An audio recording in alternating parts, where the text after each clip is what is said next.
the smuggler's servant who stole a horse for love. They still whisper her name in Ipswich when the river mist rolls in. Margaret Catchpole, servant girl, horse thief, smuggler's lover, convict, and somehow legend. She was born in humble rooms near Nacton in 1762.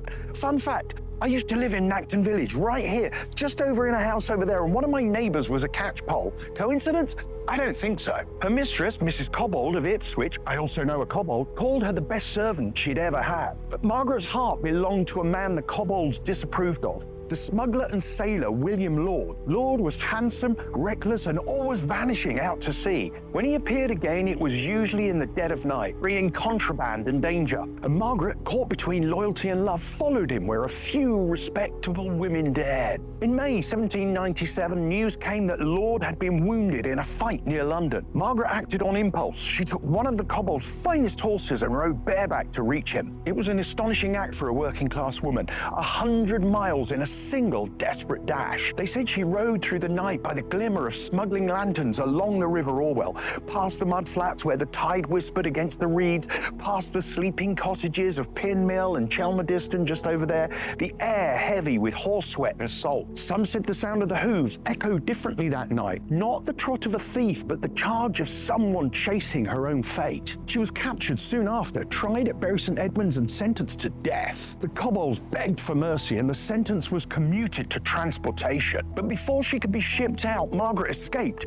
climbing Ipswich's jail wall with a rope she'd woven from bed linen. For months she vanished into the marshland, hiding with sympathizers and perhaps with Lord himself. Those who claimed to have seen her said she moved like a ghost across the river flats, a figure in a borrowed cloak slipping between the lantern light and the fog. When she was caught again, there was no more leniency. In 1801, she was sent to Australia for life. Yet the story doesn't end there. In New South Wales, she built a new reputation. Trusted, industrious, respected. Her letters home described the strangeness of the colonies, parrots in the fields, storms over eucalyptus forests, homesickness that never left her. Those letters survive, now treasured in Suffolk archives, a servant's hand from the other side of the world. They say she died free, her sentence long expired, the past forgiven. But here in Suffolk, on still evenings by the River Orwell, it's easy to picture her again. The soft lap of water against the banks, the scent of brine and heather, the shimmer of smuggling lights far down the river. A woman whose love and defiance carried her halfway around the world